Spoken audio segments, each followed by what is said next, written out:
Hello everyone, welcome to my channel. आज पढ़ेंगे हम लोग 12th का physics, superposition of waves. Superposition of waves,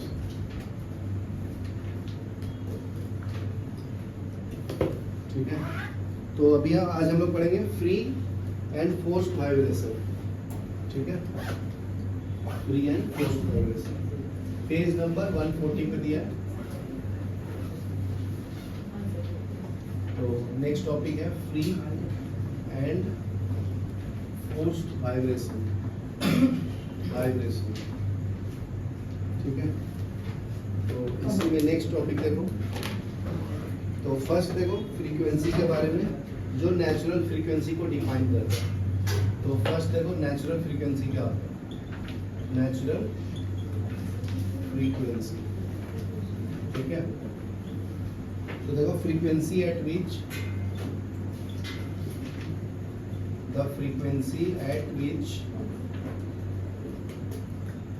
an object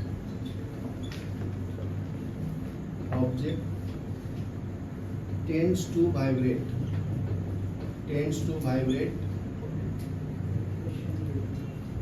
when heated और when heat, ठीक है।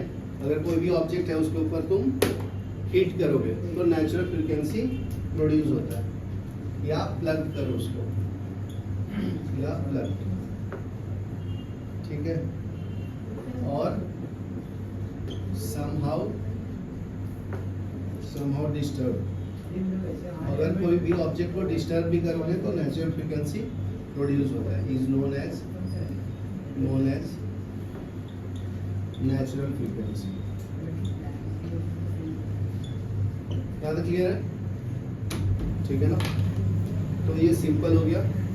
तो वहाँ पर उसको नेचुरल फ्रीक्वेंसी का डिफिनेशन हो गया, ठीक है। नेक्स्ट पॉइंट देखो।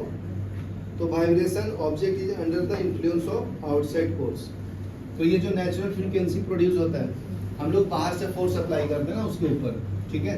तो जो फोर्स बाहर से अप्लाई करते हैं उसको आउटसाइड फोर्स बोलते हैं, ठीक है। तो लिख लो in this vibrations object is not under the influence of outside force, influence of any outside force, ठीक है। नेक्स्ट पॉइंट देखो, इसमें क्या है। मेन सिंपल पेंडुलम है, उसको प्लग करेंगे मेन पोजीशन से तो ऑसिलेट करेगा ना, ठीक है। तो उसी के बारे में बताया, तो ये भी लिखो। नेक्स्ट है when a simple pendulum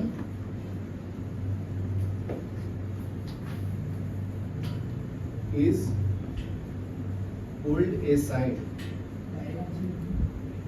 and released, it performs free vibration.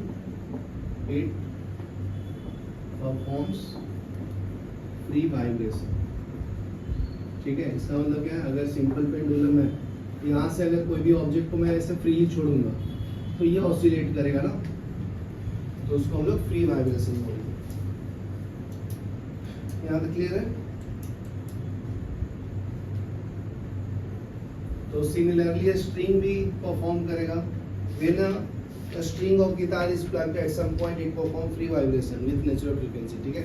Guitar में ऐसा वायर लगा हुआ है 2 पॉइंट पे, तुम इसको प्लग करोगे तो ये वाइब्रेट होना चालू हो जाएगा ना, ऐसे ऐसे प्रोड्यूस करेगा वेव, ठीक है। उसको भी हम लोग फ्री वाइब्रेशन बोलेंगे, ठीक है। यहाँ तक लिख लो, फिर आगे बढ़ो।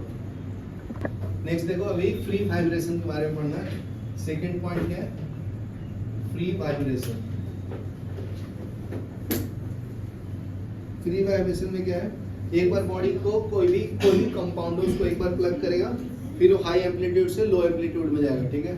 तो उसी को फ्री वाइब्रेशन बोलते हैं।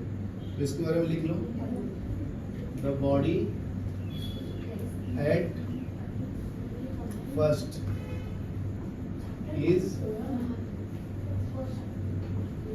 given an initial displacement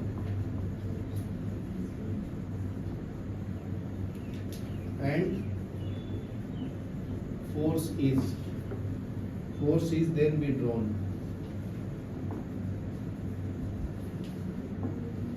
ठीक है, तो body starts vibrating,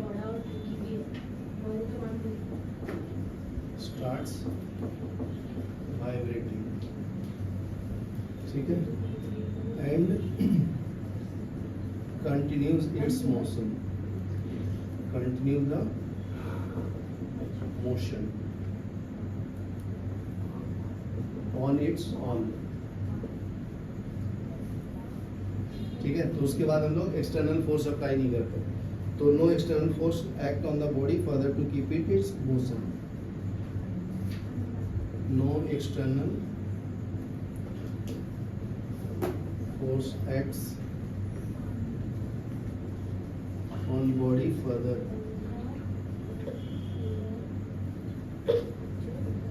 to keep it in motion.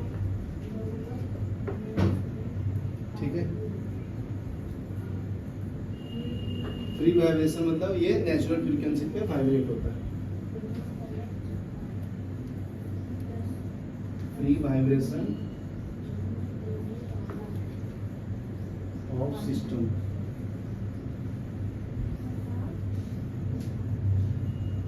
means that system vibrates at its natural frequency.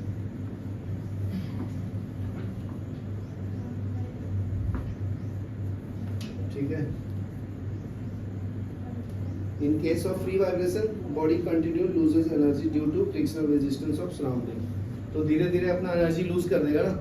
जैसे मान लो पेंडुलम को एक बार यहाँ पे रख के छोड़ दिया तो ऐसे जाएगा, फिर धीरे धीरे धीरे धीरे धीरे ये मीन पोजीशन पे आ जाएगा ना, इसके कारण. तो in case of free vibration ये एनर्जी लूज करता है ड्यू टू रेजिस्टेंस. तो लिख लो in case of free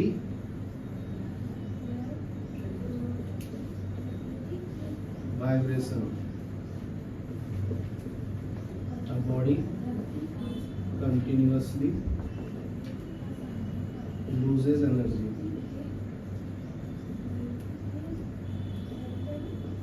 due to frictional resistance. Frictional resistance of surrounding of medium. ठीक है, तो एम्पलीट्यूड भी धीरे धीरे कम हो जाएगा ना, therefore amplitude decreases. Therefore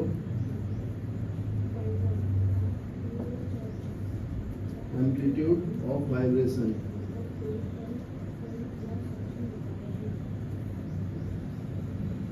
goes on decreasing.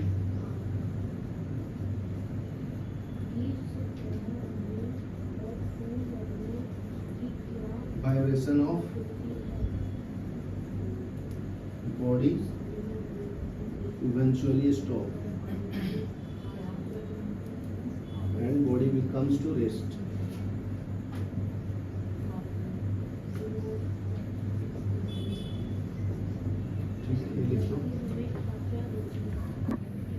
ठीक है, नेक्स्ट देखो forced vibration.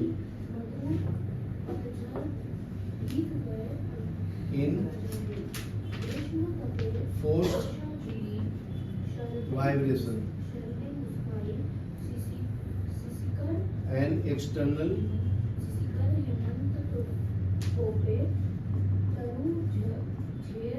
periodic force is applied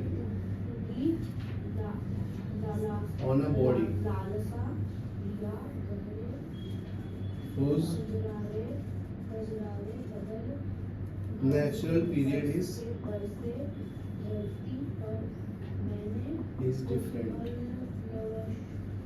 ठीक है, from period of force. ठीक है, नेक्स्ट है body is made to vibrate with frequency equal to external impressed force. ठीक है ना, एक्सेलरेशन तुम्हें चाहिए 50 की स्पीड से गाड़ी जाना है तो एक्सेलरेशन सेम रखेगा ना, तो इसका मतलब फोर्स सेम अप्लाई करेंगे। ठीक है, तो उसको हम लोग फोर्स्ड वाइब्रेशन बोलते हैं। तो देखो लिख लो ये point, the body is made to vibrate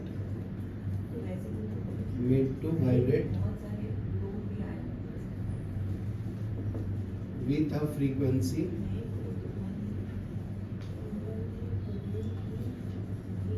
equal to that of externally impressed force।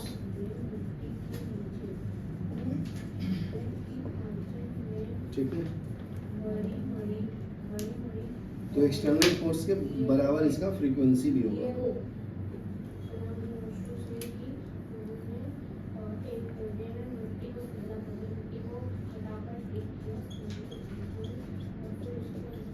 The amplitude of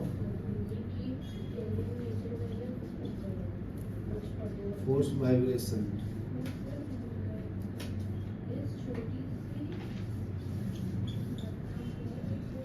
depend upon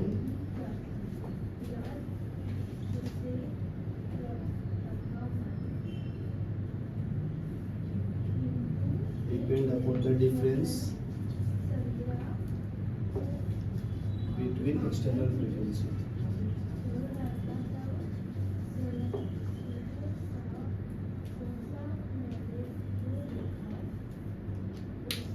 ठीक है, तो अगर फ्रीक्वेंसी डिफरेंस स्मॉल है तो एम्पलीट्यूड भी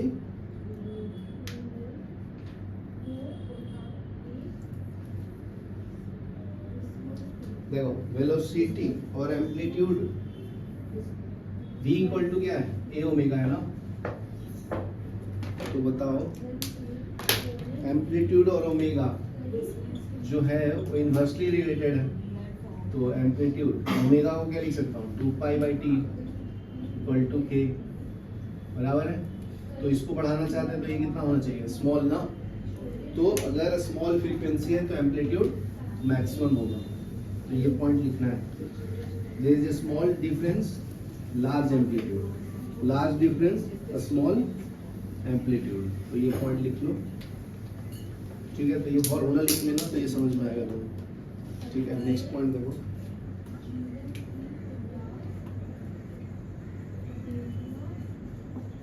if this difference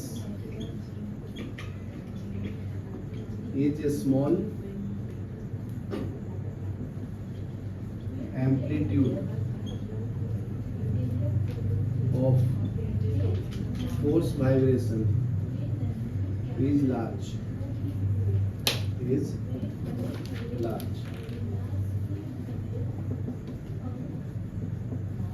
ठीक है। तो उसके लिए फॉर्मूला ऊपर बता दिया, and vice versa.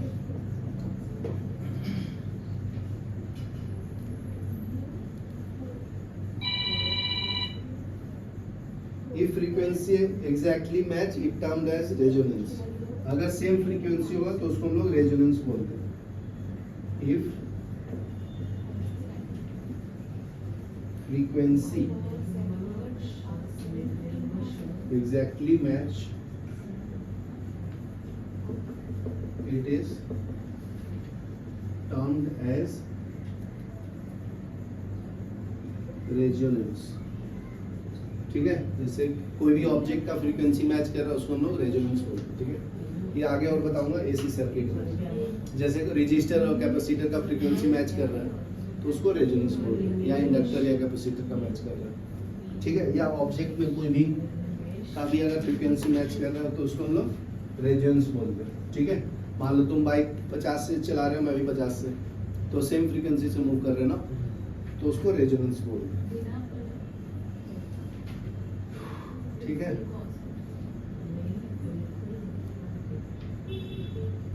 And amplitude of vibration is maximum. तो उस टाइम एम्पलीट्यूड क्या होगा, मैक्सिमम होगा। Amplitude of vibration is maximum. Is maximum. ठीक है. नेक्स्ट है, an object vibrating with natural frequency can cause another nearby object to vibrate. Natural frequency है तो दूसरे ऑब्जेक्ट भी वाइब्रेट होने लगा. जैसे वॉशिंग मशीन चल रहा है तो बाजू के आजू बाजू का ऑब्जेक्ट हिलते हैं कि नहीं हिलता है. ठीक है, तो फ्रीक्वेंसी को ट्रांसफर करता है. ठीक है, तो वही बोलना चाहता है. तो एन ऑब्जेक्ट लिख लो, an object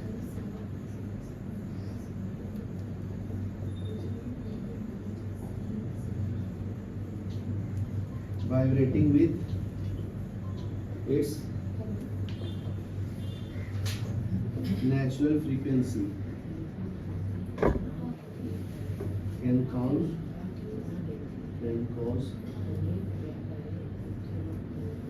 another nearby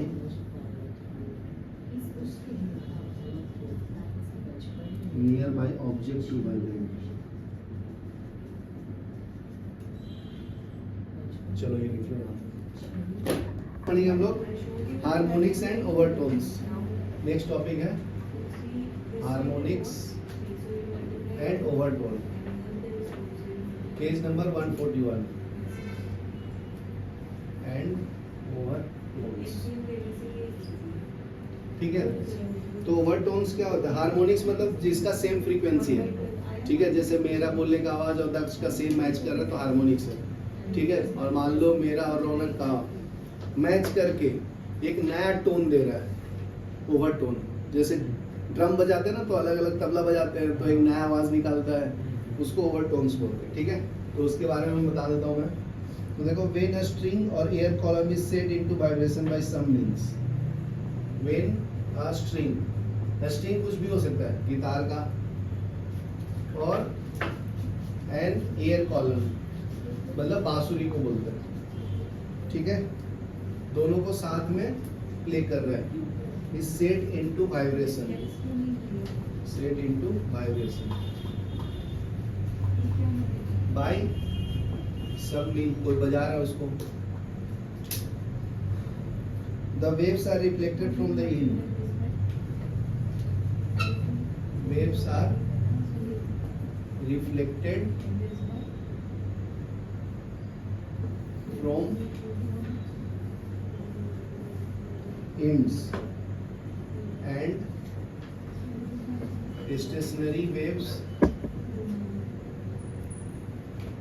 can be reformed.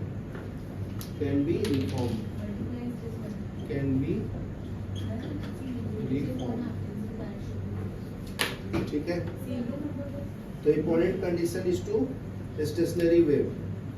तो इम्पोर्टेंट कंडीशन क्या है स्टेशनरी वेव का? तो नेक्स्ट पॉइंट लिखो, an important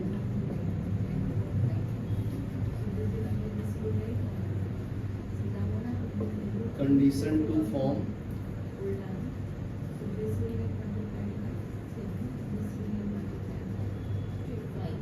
stationary wave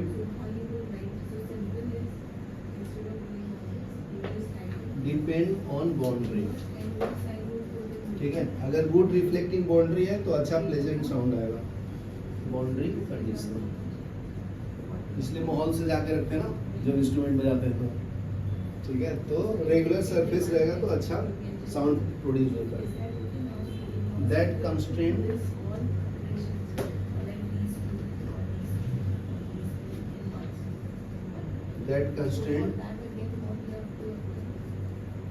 possible wavelength और frequency.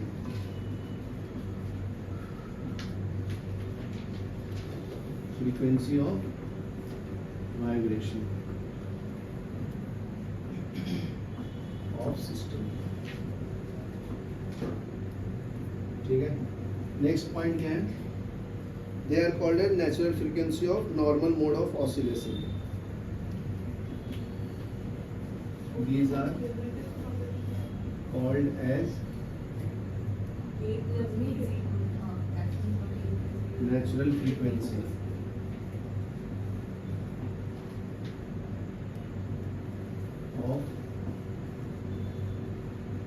Normal mode of oscillation. ठीक है, the minimum of this frequency is termed as fundamental frequency और फर्स्ट हार्मोनिक। जैसे द मिनिमम वैल्यू है फ्रीक्वेंसी का तो उसको फंडामेंटल फ्रीक्वेंसी भी बोलते हैं। तो ये लिख लेना, पॉइंट इंपॉर्टेंट है। The minimum of these frequency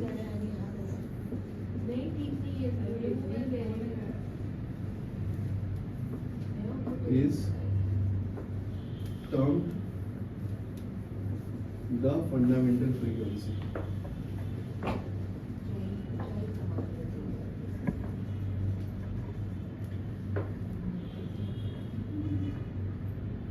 और फंडामेंटल मोड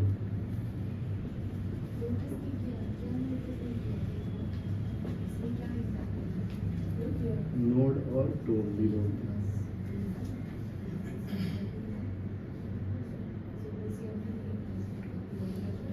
और ओवरटोन में क्या होगा, हाई फ्रीक्वेंसी को बोलते हैं। The term overtone is used to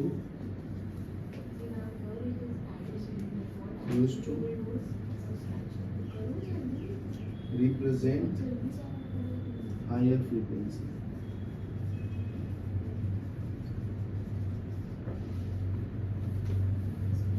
ठीक है, यहाँ देखिए। नेक्स्ट पॉइंट देखो, the term harmonic is used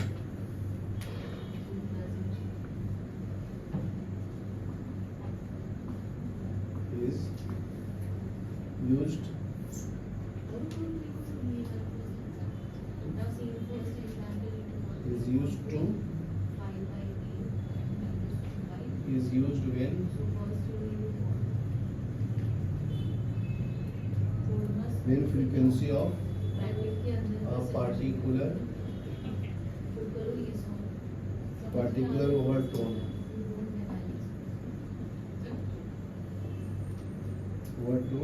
is an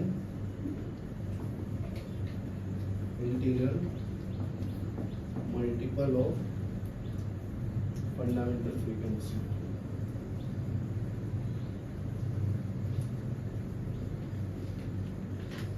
ठीक है, तो उसको हम लोग हार्मोनिक्स बोलते हैं।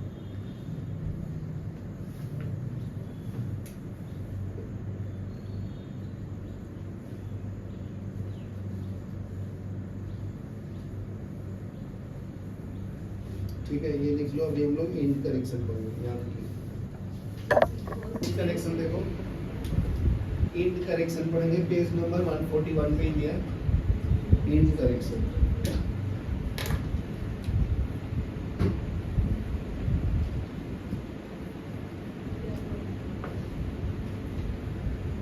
ठीक है, तो देखो फर्स्ट पॉइंट क्या है, वेन एंड एयर कॉलम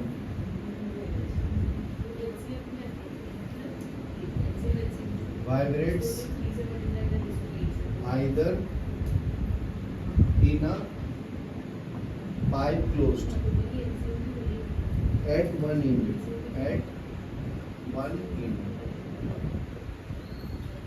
ठीक है। तो वन एंड मतलब पाइप ऐसा रहेगा, यहाँ से तुम बोलोगे तो ये वेव ऐसे क्रिएट होगा। ठीक है, तो यहाँ पे तो एंटी नोड बनता है, तो ऐसे क्रिएट होगा। ठीक है, तो इसका इंटीग्रल ये फंडामेंटल फ्रीक्वेंसी होगा। ठीक है, और ऐसे भी हो सकता है, ऐसे जाएगा फिर वापस ऐसे रिफ्लेक्ट बैक होगा, ऐसे फॉर्म होगा। तो ये फर्स्ट ओवरटोन हो गया, समझा। और भी हो सकता है, तो उसको बोलते हैं इंड करेक्शन। ये वन साइड क्लोज है, ये क्या है, ओपन है, समझा। और दूसरा कंडीशन क्या हो सकता है, दोनों साइड ओपन हो सकता है। और इसमें लिखो इनक्लोज्ड एट वन एंड, तो वन एंड को क्लोज कर दिया। और दूसरा कंडीशन क्या हो सकता है, open at both and, open at both and.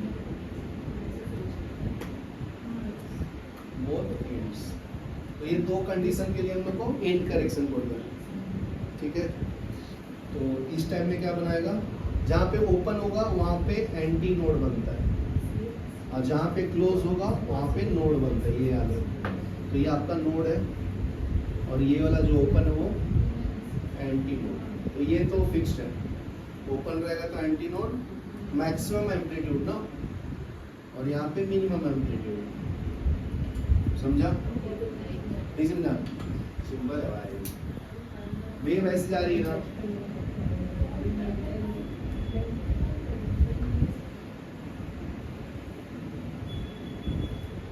जैसे तो ये जहाँ पे मीट करेगा ना, मीट, तो ये समझो कि क्लोज है, तो यहाँ पे क्या मिलेगा, नोड।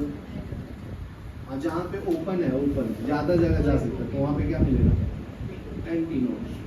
तो ये स्ट्रिंग पे दिखाया था, यहाँ पे पाइप में दिखा रहा हूँ। तो ये जहाँ पे क्लोज है, ढक्कन क्लोज है, ठीक है, ये पाइप है मान लो। तो यहाँ से मैं बोलूँगा तो ये जहाँ पे स्ट्राइक होगा ना वहाँ पे नोड बनेगा, ठीक है, और जहाँ पे ये इंटर कर रहा है वहाँ पे एंटी नोड बनेगा। बस ये बोल रहा हूँ, ठीक है। तो देखो next point, boundary condition, boundary conditions demand that there is always an antinode at open end, at open end, open end होगा तो एंटीनोड बनेगा, बस यही बोल रहा हूँ, और क्लोज end होगा तो नोड बनेगा। तो एंटीनोड क्यों बनता है वो भी रीजन बता देता हूँ। सिंस particles of medium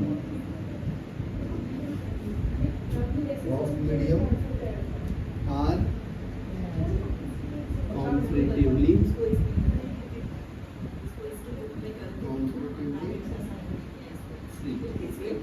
तो यहाँ पे देखो, यहाँ पे जो पार्टिकल्स है दूर दूर होगा ना, और यहाँ पे क्या होगा, पार्टिकल्स क्लोजली पैक्ड होगा। समझा? इसके कारण भी एंटीनोड और नोड बनता है। तो ये दूसरा रीजन हो गया, ठीक है। नेक्स्ट लिखो, and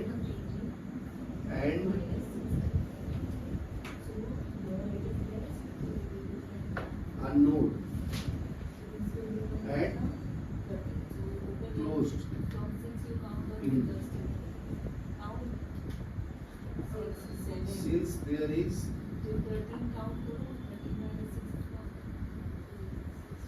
hardly any freedom for particle to move।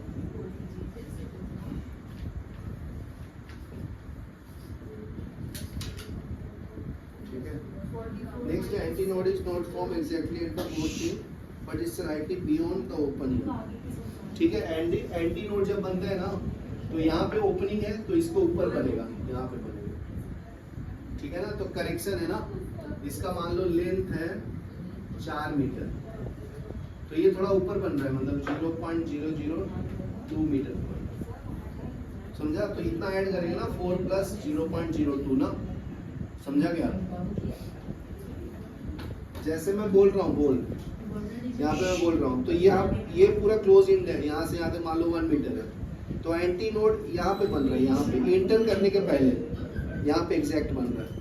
तो ये लेंथ है मान लो 4 मीटर, तो ये मान लो 0.02 मीटर है, तो 4 + 0.02 निकालेंगे ना, तब एग्जैक्ट वैल्यू पता चलेगी कि कहाँ पे बन रहा है, तो उसी को एंड करेक्शन बोलते हैं। समझा?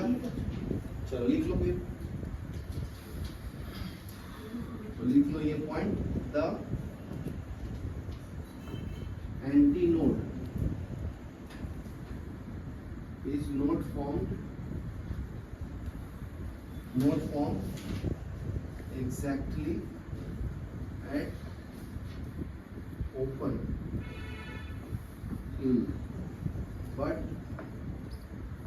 it is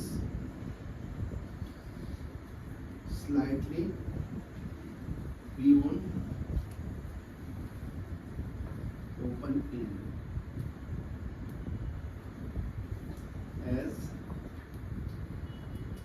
is more free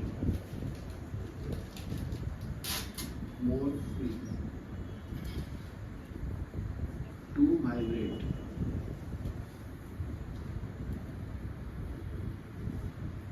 Here in comparison to air inside the pipe.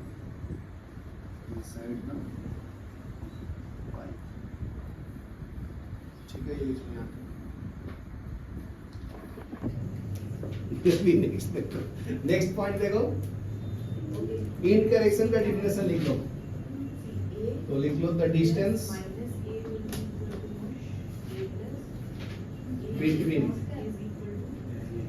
between open end of pipe and position of antinode is called an end correction.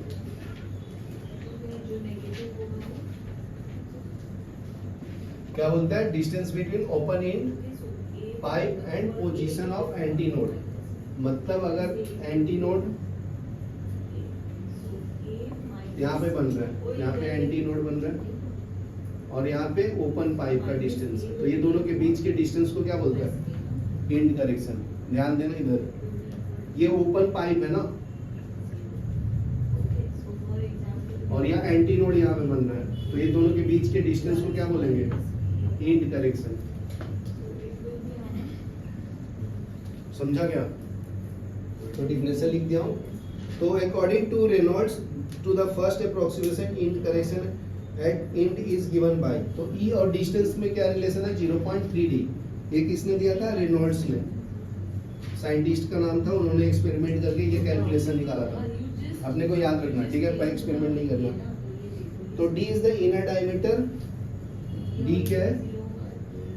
Inner diameter, ठीक है?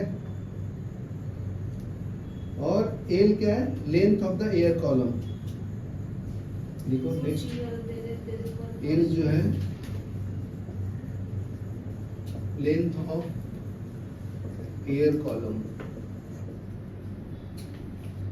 is different from length L of pipe, ठीक है? तो condition में बता देता हूँ हर एक के लिए।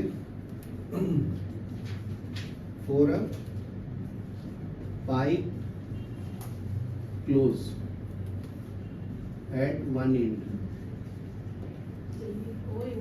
ठीक है? Corrected length L will be given by, तो L equal to L plus E। ध्यान से देखो इधर, ये टोटल लेंथ L है और ये लेंथ है L और ये है E, तो L equal to L plus E आएगा, एंड करेक्शन। समझा ना? तो क्लोज एट वन एंड के लिए ये अगर बोथ साइड ओपन है तो 2 टाइम्स हो जाएगा ना।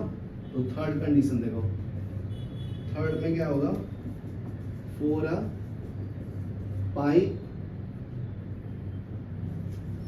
ओपन एट बोथ एंड्स, तो फॉर्मूला क्या मिलेगा? L equal to L plus 2E। चलो यहां तक लिख लो। नेक्स्ट देखो, vibration of air column in a pipe open close at one and.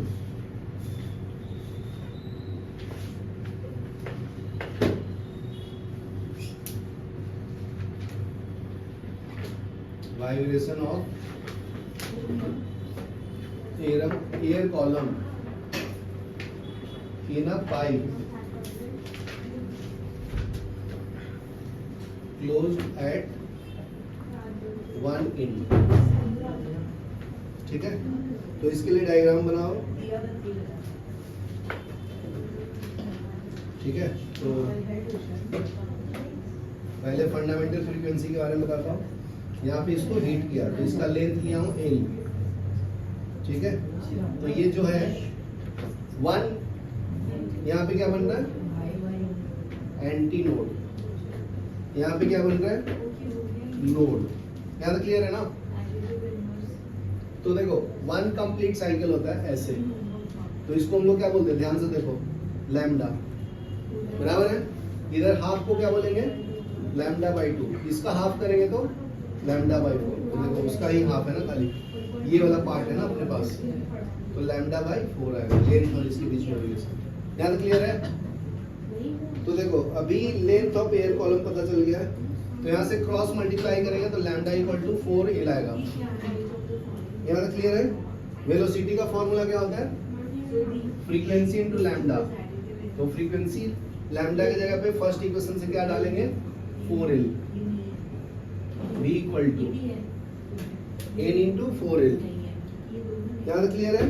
तो देखो v इक्वल टू, तो यहाँ से अगर फ्रीक्वेंसी निकालना है तो v बाई 4L आएगा, तो v बाई 4, इसको इसके फॉर्म में लिखूंगा तो क्या आएगा, L प्लस E, अभी पढ़ाया था ना, लेंथ इक्वल टू, रूपल ध्यान से देखो, ये समझा क्या, लैम्डा इक्वल टू 4L डाला, फिर n इक्वल टू निकाला फ्रीक्वेंसी, तो ये जनरल फॉर्मूला हो गया फ्रीक्वेंसी निकालने का, close at 1 end, open at 1 end के लिए, समझा। नेक्स्ट देखो, अगर डायग्राम ऐसा बना दूं तो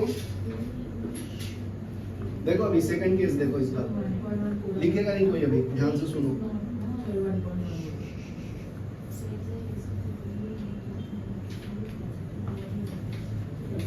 ठीक है, तो यहाँ पे लैम्डा क्या आएगा पता है, ये कितना था, यहाँ से यहाँ तक, यहाँ से यहाँ तक लैम्डा बाई 2 था, और ये वाला पार्ट कितना था, लैम्डा बाई 4, तो ऐड करेंगे तो कितना आएगा, लेंथ का value lambda by 4 plus lambda by 2 कितना आता है बताओ, एलसीएम है 4, तो ये 2 lambda plus lambda, 3 lambda by 4 आएगा, एल का वैल्यू, समझा क्या।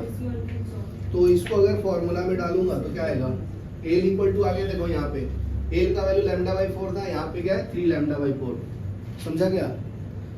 तो फॉर्मूला में डाल दो, तो यहाँ पे लैम्डा 1 ले लो, तो lambda 1 equal to cross multiply कर लो, 4L अपॉन 3 आएगा, बराबर है, तो 4 यहाँ पे L प्लस E आएगा बाई 3, ओपन एट 1 इंड, ठीक है, ये open at 1 end, close at 1 end के लिए बात कर रहे हैं।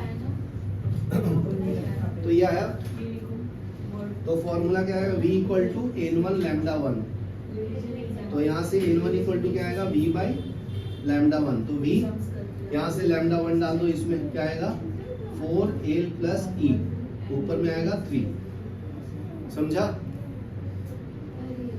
तो देखो ये थर्ड इक्वेशन ले लो, ये फर्स्ट लिया, ये सेकंड लिया, ये थर्ड, ये फोर्थ, इसको फिफ्थ ले लो, तो इसको सेवंथ ले लो, ठीक है। अभी ध्यान से देखो, फोर्थ के बाद फिफ्थ, ये सिक्स्थ, ठीक है। तो सिक्स्थ को देखो और थर्ड को देखो, क्या रिलेशन दिख रहा है तुम्हें, दिख रहा है कुछ, v by 4 by L plus E, v by 4 plus L, तो n1 equal to 3 times of n लिख सकता हूं, समझा क्या। तो ये रिलेशन है, चलो लिखो, फिर एक और पैटर्न ऑब्जर्व करेंगे, फिर जनरल फॉर्मूला बताऊंगा। पॉज करो, ऐसा रहा, एक कंप्लीट साइकिल रहा, एक कंप्लीट साइकिल और एक लैम्डा बाई 4 रहा, तो ऐसा बना, ठीक है। यहां से क्या है, ये है लैम्डा ना, और ये है लैम्डा बाई 4, ये समझा क्या। टोटल ऐड करेंगे तो L इक्वल टू क्या आएगा, lambda by 4 plus L, lambda ना, तो एलसीएम ले लो 4, तो ये लैम्डा 4 यहाँ पे मल्टीप्लाई होगा 4 लैम्डा, तो 5 लैम्डा बाई 4 L का वैल्यू, ये समझा क्या। तो आ गया आंसर, वेलोसिटी में डाल दो, तो क्या मिलेगा बताओ, टोटल L इक्वल टू, इसको लैम्डा 2 ले लेना, तो लैम्डा 2 इक्वल टू क्या मिलेगा यहाँ से 4 लैम्डा अपॉन 5, तो वेलोसिटी का फॉर्मूला में डाल दो, तो n2 इक्वल टू क्या आएगा, v equal to n2 into lambda 2, तो निकालना क्या है अपने को n2 ना, n2 equal to v by lambda 2, तो v लैम्डा 2 का वैल्यू डाल दो 4l/5 तो 5 ऊपर आएगा तो v5/4 यहाँ पे क्या आएगा l प्लस e तो ये क्या है ये v बाई ये अंडर रूट में ये वाला ये तुम्हारा n है ना तो n2 equal to 5 times of n तो क्या ऑब्जर्व किया ऑब्जर्व करना है क्या ऑब्जर्व किया बताओ तो n equal to v/4 l plus e आया बराबर है तो n1 इक्वल टू क्या आया 3 टाइम्स ऑफ n ठीक है तो ये लिख लो n0 इक्वल टू n 1 का मल्टीपल n2 इक्वल टू 3 का मल्टीपल तो n2 इक्वल टू क्या आएगा 5 का मल्टीपल मतलब ये ओड का मल्टीपल है ना होल नंबर आ रहा है 135 समझा क्या तो n p क्या लिखूंगा जनरल फॉर्मूला क्या मिलेगा np इक्वल टू आएगा 2p प्लस 1 इंटू n इसमें वैल्यू डालते रहो 1 2 3 4 ये मिलेगा 1 डालेंगे तो 2 प्लस 1 3 इंटू n 2 डालेंगे तो 2 2 जा 4 इंटू 1 2 प्लस 1 4 प्लस 1 5 ना तो 5n ये समझा तो ये जनरल फॉर्मूला है अगर open at 1 in close at 1 इन रहेगा तब ठीक है क्लोज एट 1 इन 1 इन ये डायग्राम लिख लो यहाँ तक ये प्रूफ कर दिया